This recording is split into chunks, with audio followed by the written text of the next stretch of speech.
Intro music. Overview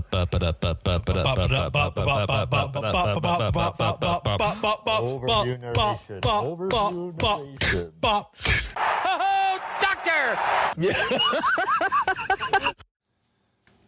My name is James, And my name is Joey. and this is the Brothers Padre. Today, James, we're doing something a little differently. We normally so far this season have done recaps. We're doing something a little different. We're adding an extra episode every week, James. We're going rogue.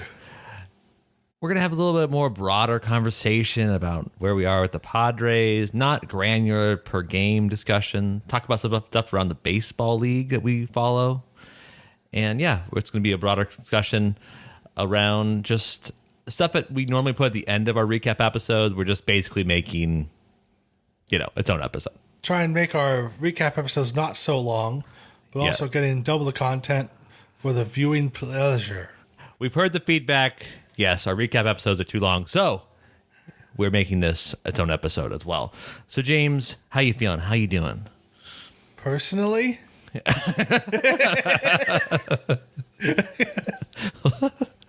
Well, this episode would be the longest if I actually want that answer. So let's get how you feeling about baseball. Are you feeling good, James? I am not really happy with the Padres start, but, and this is the biggest caveat I can say, we haven't even played 30 games yet. Yeah, it's the Padres as we sit today are 10-8. Yes. And it feels like we're worse than this. It does, because we can't seem to get big hits to save our lives. And if I hear the words grounded to a double play one more time, I'm punching something. So at the time of this recording, which is Tuesday, April the 20th, for those that celebrate, the Padres are leading Major League Baseball in double plays. Yeah, we have 22 double plays. The next closest is 16.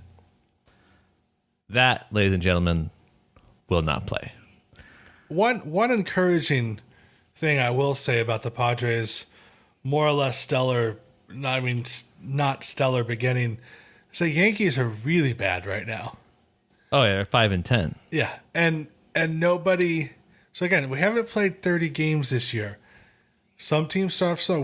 People forget we started off slow last year, and there was only a 62 game season. The first 20 games we were kind of putzing along, and then we did the whole Grand Slam Diego and kicked our offense into gear. We just need something like that to kick our offense into gear and start hitting things in the air instead of on the ground. So James, are you telling me we should worry about this start? No. Come end of June, if we're still struggling, yes. But you can't. April, again, we're not even 30 days in. We don't have our full team. We don't have Austin Nola. We don't have, Lamet. Also, so no, I don't think we should worry too hard. I think, yes, once Tatis is healthy again and starts swinging better, things will pick up. Hosmer needs to learn how to hit in the air again. I mean, he's leading the team in hits, but they're all on the ground. He's batting 700 with 2 outs with runners in scoring position. Oh, I get. He's the only guy that's doing that. Oh, I know he's our best hitter, but he's hitting on the ground. He needs to hit in the air sometimes. Launch angle, as Mark Grant would say. I think the biggest positive is our pitching is truly great. Yeah. So before we move into the pitching and talk about kind of the incredible pitching staff that we have, I think what makes this stretch so kind of tough and Padre fans aren't super ecstatic about it is because, as Charles Dickens once said, we have great expectations. I think that's the quote. Don't check me on that. But we have this, like, we talked about this with opening day. Like, we couldn't stand losing opening day. No, we couldn't have. Because we were like, oh, we can't. We're real, right? We're real, right? Yeah. We're real, right? And I think we still have that sense of like, this isn't some joke. Like, we're actually good, right? And then when you see games like the Pittsburgh games or the Friday night game against the Dodgers, where we had opportunity, but just wasn't able to capitalize. We had so many opportunities. We ground into 4 double plays that game. And In the Pirates game, yeah. Oh, yeah. Every time the bases are loaded, 1 out. Oh, we're going to ground in a double play and get out. Oh, yeah. I don't even blame that loss on Tim Hill. He's a 1-inning guy. Yeah. You can't expect him to pitch 2 innings or 2.5 innings. And, of course, they're going to adjust to him. He was our last pitcher in the bullpen. Yeah. Anyways, we'll get more into that when the recap episode. Yes. Stay tuned, ladies and gentlemen. I think that it's just we have such great expectations around this team that when they don't exceed them and don't even match them, we kind of assume like, oh, we're in the dumps again. Because that's how we are as Padre fans. Where this is now the worst. But 10-8 for the first 18 games, that's not bad. Not at all. No, that's again, we're in the mindset of like we know we're a really good team. Everybody says we're a really good team. Statistically, we should be better than we are right now. We're just not. We're just really unlucky at the moment. We have seriously some of the best hitters and pitchers in all of baseball on our team. We just can't seem to pull it together to get a W. And it sucks because we have a lot of good pitching starters that aren't getting W's because we can't score runs for them. It's not going to be forever. Again, this is the beginning of the season. It's only 18 games so far we've played. Give us 30 days. Usually you'll see teams in 30 days they'll start to have more of a flow and they'll know where they need to fix their issues to continue on. The thing is about baseball, we need to remember this isn't a sprint. It's a marathon. Yeah. Yeah. And James, speaking about the goodness that you referenced, the San Diego Padres have the steal of the offseason, I think. I'm gonna it's only 18 games in, but I'm gonna call it the steal of the offseason with Joe Musgrove. Absolutely. Guy yesterday should have got the win. Best pitching performance is probably his career, apart from the other best pitching performance that happened a week or so. His 3 games he's pitched so far have all been phenomenal. Yep. And I think legitimately he's in the run. If baseball ended tomorrow, he would be the Cy Young. James, are you familiar with LOB percentage? No. That stands for left on base percentage. Okay. What that means is, as a pitcher, it's a percentage in which players that get on base, they score. What do you think? How many? So 100% means no one scores. 0% means everyone scores. What do you think Joe Musgrove's left on base percentage is after 4 games? 100? 100%. This guy, he's only runs he's allowed are 2 or solo shots. Yes. He only allows solo home runs. And that's incredible. That's absolutely incredible. Because the second best one is Yu Darvish, 83%, and then Mark Blanton with 66%, which is like that is all Padres. Right. If we could get 4 runs a game, we would be way better off in the winning category. Yeah, just 4 runs. All we need is 4 runs every game. Yeah, Joe Musgrove spots a nice, fun 1.04 ERA. Obviously, still early in the season, but he's been dominant. He's been just twirling, breaking pitches like crazy.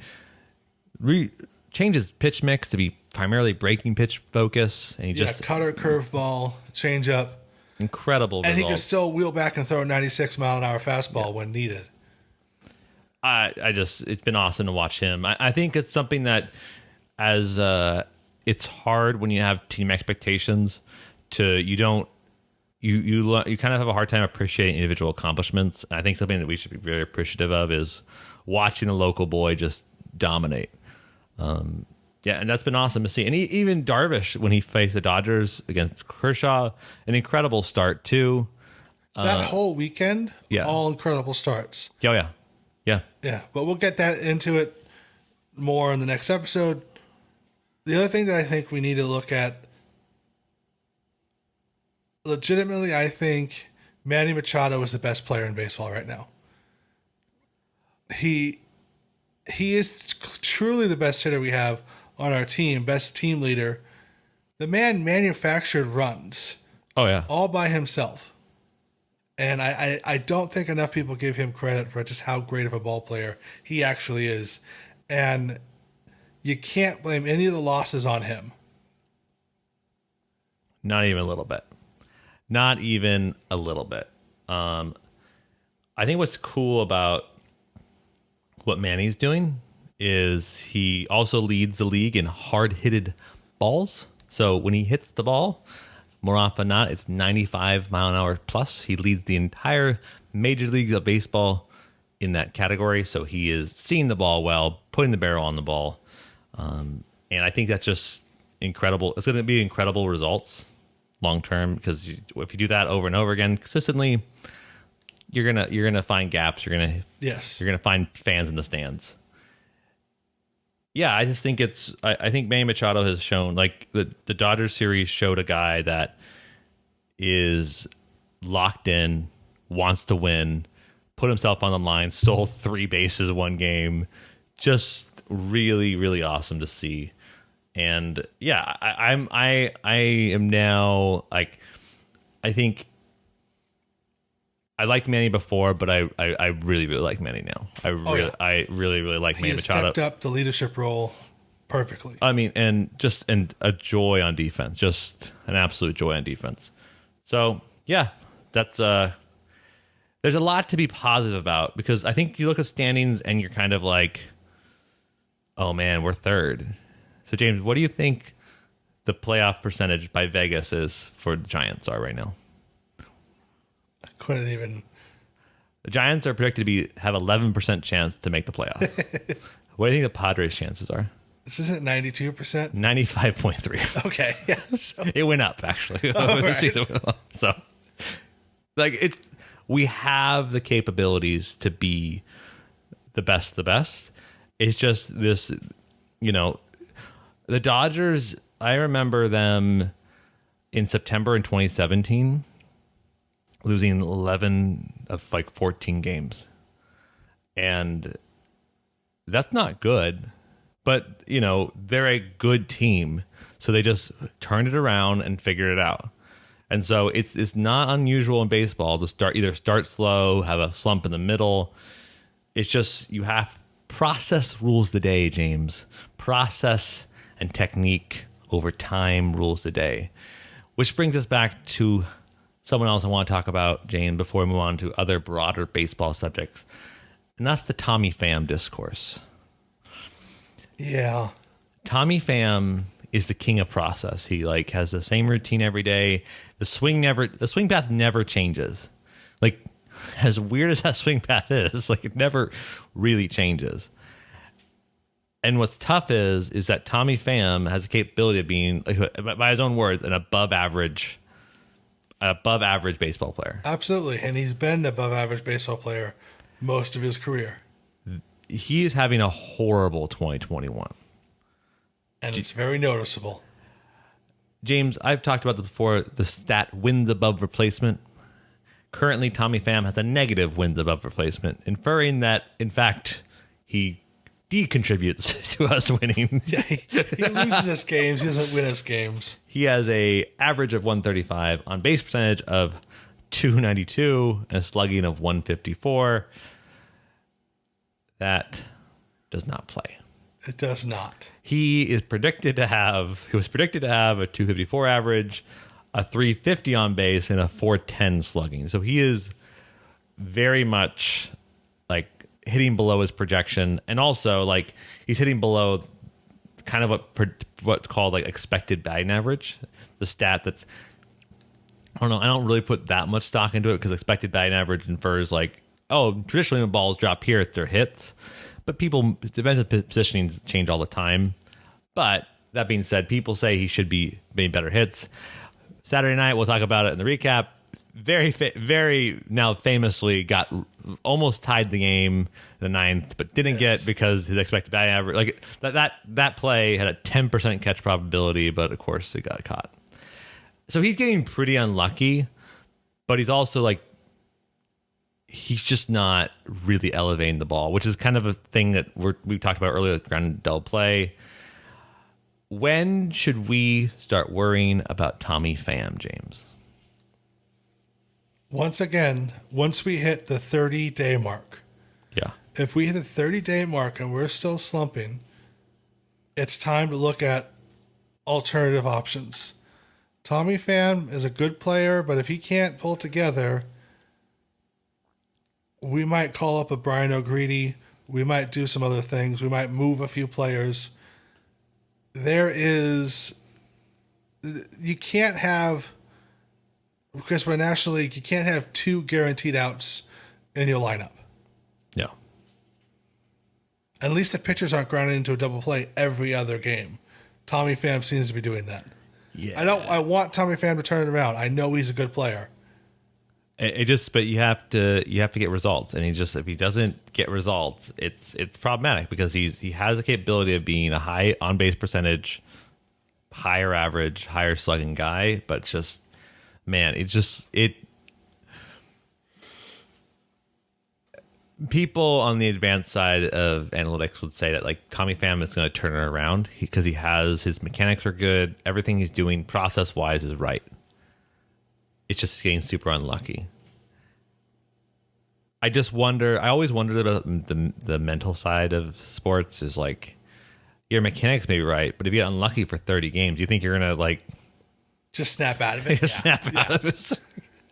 Like if you hit 30 games in a row to Mookie Betts' diving catches in left center field, I don't think I'm going to snap out of it. I'm going to kill Mookie Betts. Like, I like Mookie Betts, but I would be very mad, right?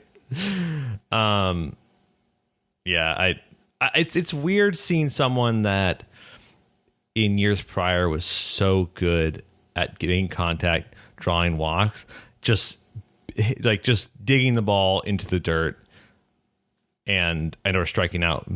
Like his strikeouts, I think he has the ugliest looking strikeouts right now, just because he just guesses wrong. It's off speed, and you can tell he's frustrated too with the situation. Right. You can tell every time he's up to bat, he's doing everything correctly. He just gets more and more frustrated, and that's the problem. His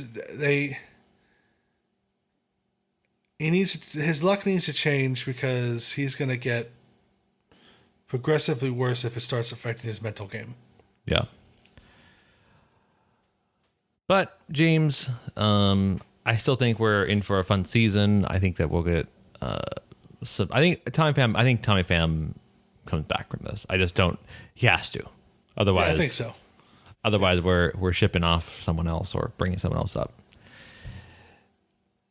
Anything else about the Padres before we move on to broader baseball We things? will cover on our recap episode, ladies and gentlemen. So, James, there's been some changes in baseball, some experimentation, some testing in the lab called the Atlantic League, which is an independent baseball league that Major League Baseball owns. They do like weird. So the term independent is a lie. Yeah, it's quote you can't see me, quote unquote independent league. Yeah. So it is. Yeah, they're doing new rules. Do you want to talk about it, James? Yes. It's the only reason why I drove over here. So they're experimenting with 2 other rules. We talked about earlier the minor league rules are happening, and the Atlantic League is going to experiment with 2 rules changes. The first one is moving the mound back a foot. So the physical mound instead of 60 feet, 61 feet from the home plate. The thought is it will give the hitters an extra foot to see the ball. That will give them an extra foot of reaction time to hit the ball, in which will speed up the game. I don't know what to think about this. I think it's a good idea because I think that pitchers are just going to become better and better and better and better. However, I don't think there's enough evidence to show that hitters can't adapt at the same rate. Because you see Jazz Chisholm the other day, like from the Marlins. Like DeGrom got him down 0-2, and DeGrom threw him 100-mile-an-hour fastball above the zone, and Jazz hit a home run. And that's like, he's a young kid. So you just have to wonder, like, if we're worried that every pitcher's going to throw 100 miles an hour, then hitters can't catch up. But hitters are catching up. They're professional athletes, and this is the other problem. It's in an independent league, meaning they're not good enough to be in the majors. So what is this experiment going to test? I guarantee you, nobody in the Atlantic League can throw 100 miles an hour. If they could throw 100 miles an hour, they'd be in the big league. If they could hit 100 miles an hour, they'd be in the big leagues. These rules don't do anything other than they just don't do anything. Before we go on, we have the second rule they're also experimenting with is a double hook rule. So the designated hitter in the Atlantic League will become null as soon as the starting pitcher gets pulled. So if Joe's starting pitcher goes 3 innings, he has to get pulled. You also then forfeit the DH, and the pitcher then starts hitting as well. So that's the other rule you were referencing. So carry on. That is beyond an irritating rule. So if that is implemented in the big leagues, what you're saying is if you have a hitter that is not feeling really good, he can hit a couple innings until they get rid of the pitcher. Which means you're going to have the DH always bat ninth. You just can't have your DH in the middle of the lineup then, because now all of a sudden you have a pitcher spot, and then you're going to be burning through pinch hitters. And again, somehow this is supposed to speed up the game. I think it's probably meant to like bring offense. Yes, they want more offense. I guess not. It wouldn't. Right? It wouldn't bring offense. It would. I guess you're right. Speed up the game. Like it would. There is nothing wrong with the game of baseball. They think if they speed up the game, more people will watch. What is baseball's downfall right now is the usability. It's the availability of watching the product. What do you mean, James? All right. So you and I watched a couple games at your house the other day. Yes. To watch that game at your house, because we don't have a cable subscription, because we're, in 2021, who has a cable subscription? You subscribe to the MLB TV. MLB TV, but you can't watch local games because of blockouts, because they want you to subscribe to cable. So for us to watch the Padre game, you had to get a VPN, change your address to Canada, and watch the Padre game pretending to be in Canada. You had to get 2 different devices to watch the local Padre game. Major League Baseball is so ass backwards when it comes to its usability and its viewing ability. They need to increase that. If you start making games more and more watchable, baseball was at its zenith when there were a lot of teams, when there was ESPN 1 and ESPN 2 and Fox Sports also. Even when the Braves were on TBS all the time. Yeah. Yeah, TBS. There were a lot of people showing baseball. But that's going away because cable is dying. So just get rid of cable completely. Make games streamable. You can still have commercials. I'll even pay for it. I do pay for. That's the thing. I do actually pay for this. I know you do. It's ridiculous that they have this bad of usability. Everything these days is about easy usability. If they want to get baseball up there, more and more viewers, you make the accessibility easier. It's ridiculous. And if you really are serious about speeding up the game, all right, Joe, I have the perfect solution to speed up the game. Okay. You want to hear it? Yeah, I'm ready. Electronic strike zones. I'm into it. Yeah. A digital laser electronic strike zone. All of a sudden, the pitchers are forced to throw in the strike zone, so the hitters will learn the strike zone and know when the ball's in the strike zone. You get rid of the jackasses behind the plate who are making bad calls all year long, making bad calls, and then you still have a 5-man umpire team. You just have whoever should be behind the plate up in the broadcast booth, and he's the reviewer. So all of a sudden you don't have a 5-minute stop in the game. Oh, let's go put on headphones and wait for somebody in New York to tune in and let them tell us if they watch the video. No, you have a guy right up there. Oh, I'm looking at the tape right now. Within 2 seconds, he'll reverse the call or keep the call on the ground. That speeds up the game. Umpires are slowing down this game stupidly because they can't call strike zones. Make a digital strike zone, you force pitchers to throw in that strike zone, and hitters now know to not swing anything but that strike zone. Everything moves along faster. That's how you speed up the game. You want to make the game better, you put it on Hulu and make it easier and affordable. You make a YouTube channel where you can stream games legally. You can pay for it or rent them, I'd spend $3 a Padre game if I can't subscribe to them. Let's just rent the game for $3. Yeah, it is this is a problem in all sports, kind of. Apart from the NFL, NFL does a pretty good job of like getting access pretty easily. But even then, like there's certain blackout restrictions for national games. I definitely think that Major League Baseball needs a way better job of my thing is if I want on at night I want to watch a movie and I have to rent something or I have to sign up for a new service, if it takes more than 45 seconds I'm not interested in watching it. And the problem is like getting a cable subscription, you have to call someone like it's the Stone Ages. I don't ever want to talk to another person on the phone ever. I don't ever like. I am being facetious a little bit, but how come I have to call someone to get a cable subscription?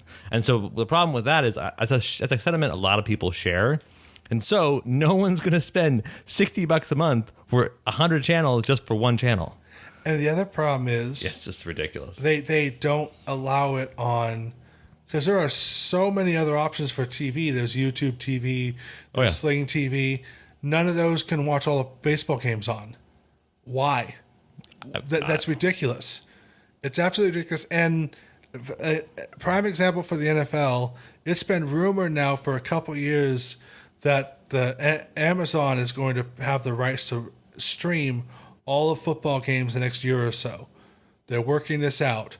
So when that happens, you just have an Amazon subscription. You can watch all of football. Yeah.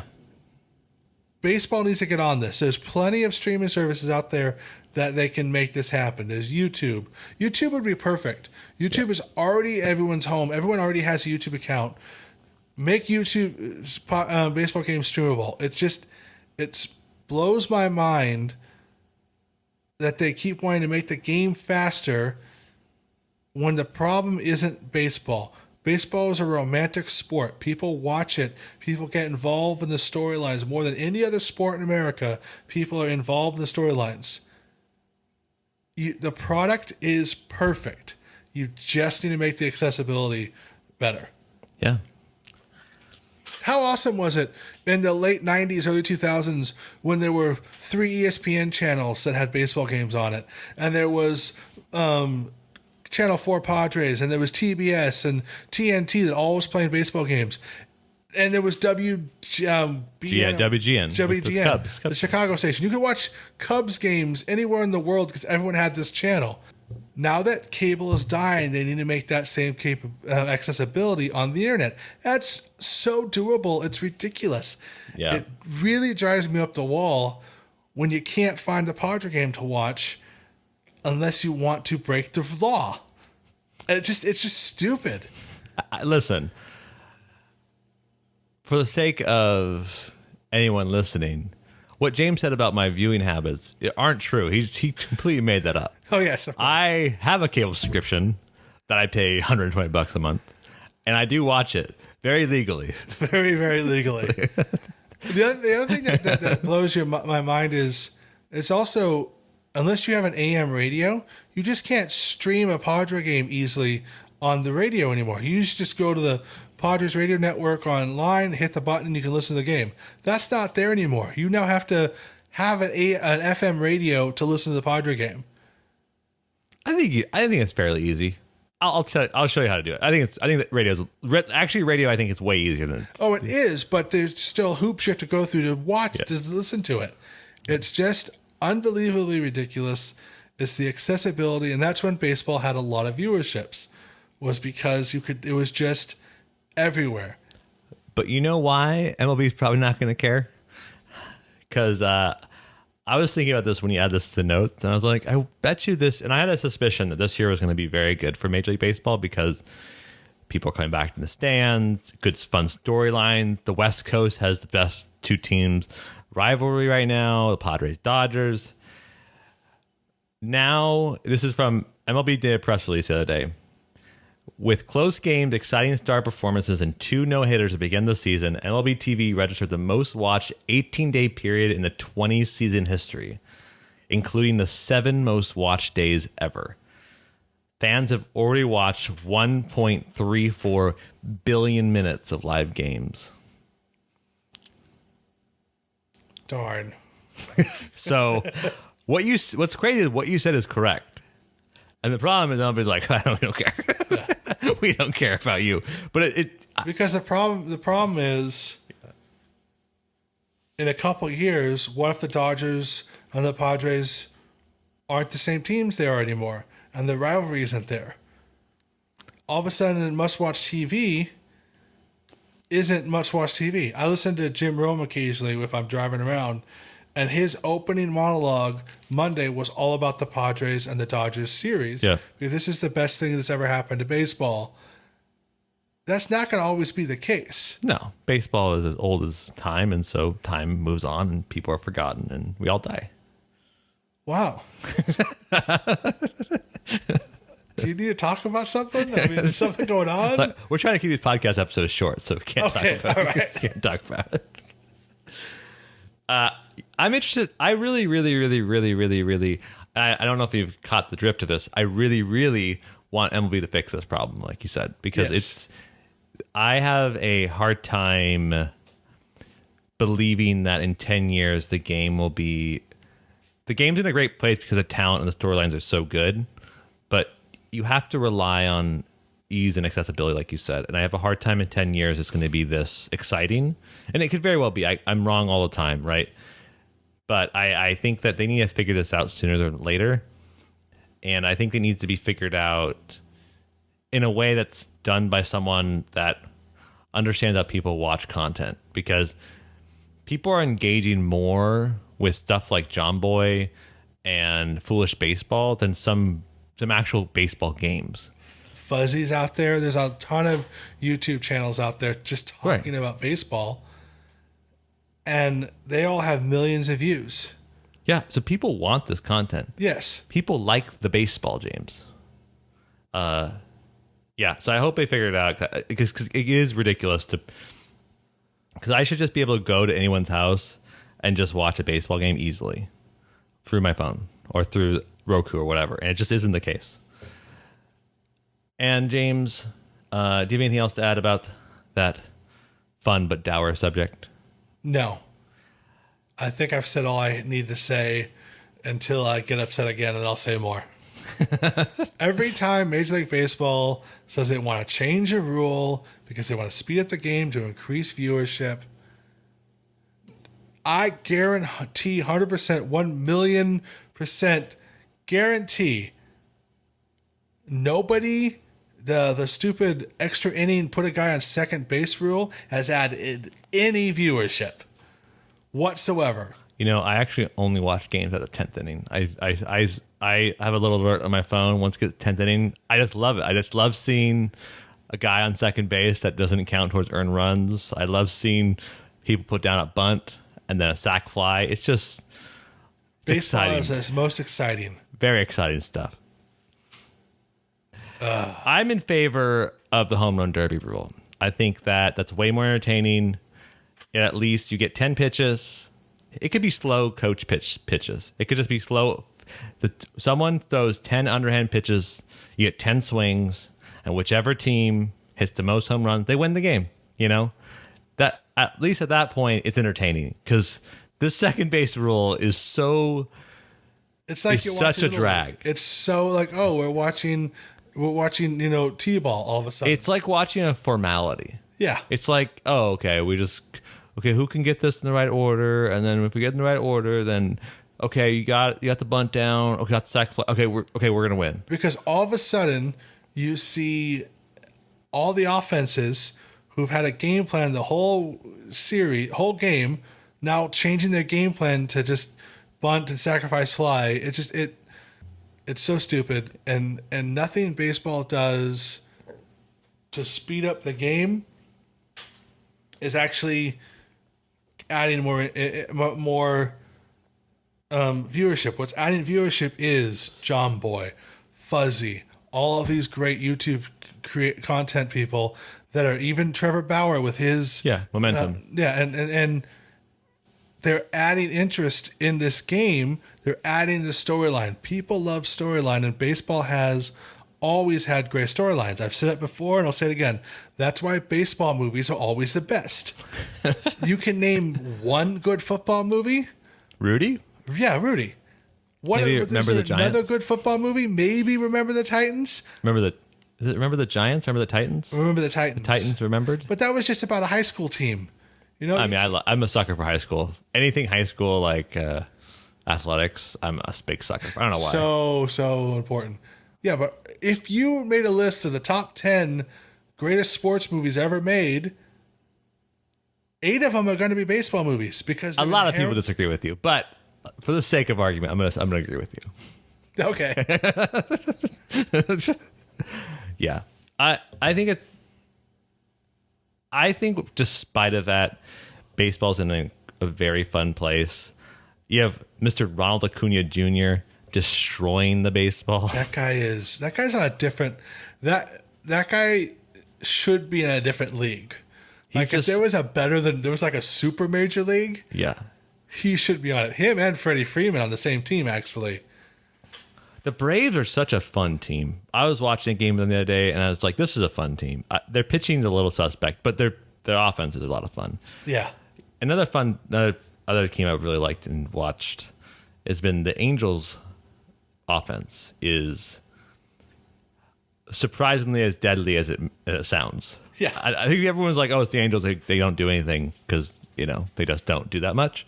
But it's finally seemed like Fletcher, Ohtani, Trout, Rendon, Upton, and Jared Walsh are legit what they are.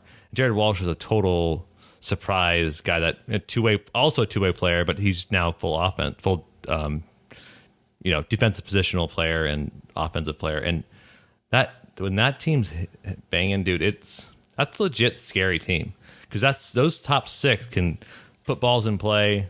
And I think last week, one of the favorite things I've ever seen in baseball is whenever someone is intentionally walked and the next guy hits like a big home run. That's exactly what happened. It's the best. Like, what are you doing? Yeah. This is the ultimate revenge. So Trout, there was batters on second and third, and Twins pitcher, I forget his name, gets Trout to 2-2. And he's like, screw it, I'm not going to face him. I'm going to intentionally walk him. Interesting strategy. And then Upton comes up, former Padre, great Justin Upton, and he's just sitting curveball, and he just mashes a grand slam. Just like, yeah, you want to get to me? You got to me. And he just has the most majestic bat drop, and you're like, yeah, of course of course you're stoked about this. Yeah. They said you weren't worthy. They said the other guy, who rightfully is way worthier, but they said you're easier out. And it's just the most fun thing in the world to see. It's just this complete like machismo drop of just this guy like, yeah, you want to come to me? I'll come. Oh, but Justin Upton is swinging that bat very well. But I love that. And I just think that team, if that team is really, really hitting well, man, the AL West might actually end up being Angels. That'd be awesome. I really think that'd be super awesome. That franchise, for some reason, has never been back to playoffs that often, even though they have one of the richest owners in baseball. And the best player in baseball, Mike Trout, the freakiest player, Shohei Ohtani. Like, it'd be a fun storyline. And it's an interesting team to watch for sure. They do need to get their pitching in order. Yeah. Yeah. Because when your best pitcher is also one of your best hitters, Yeah, that's fun and all when Babe Ruth did it, but you really can't. You need more than one. You really need more than one, yeah. Hey, Dylan Bundy. Don't disrespect Dylan Bundy. He's doing well. It's just you need more than Dylan Bundy and Shohei Ohtani. Yeah. So, but when you play in the ALS where apparently no one knows how to play baseball, then, maybe it's okay. So It's not a very good division. The Mariners smacked around the Dodgers a little bit. That was that's nice. right. Old friend alert, Taylor Trammell hit a home run and a double off Dustin May, securing the win last night for, I'm not going to say our Seattle Mariners because we grew up, went to Seattle a lot, so we have a mild affinity towards Seattle. A lot of Mariners fans in the family. Yes. But we're happy to see them win against the Happy to Dodgers. see them win. We don't get me wrong. If the Mariners and the Padres have a lot of similarities, Yes. they do, and it's nice to see them beat up on the Dodgers. They have other old friends too, Ty France, Luis Torrens. Yeah, they're also a fun team. I guess they're part. Here's the thing on the Mariners. I always forget what division they're in because I literally have this idea of the Mariners like, oh, they're that team so far up, so far away. They're not part of a division at all. They're just this floating AL team. They're clearly on the West Coast. They clearly are on the West Coast. Seattle's so far away, man. Seattle's, I mean, it might as well be Canada at this point, It's not that okay. Whatever. We've driven to Seattle many times. Yeah, it's a long drive, dude. It's like 20 hours. It's like 20 hours from San Diego. It's a long drive.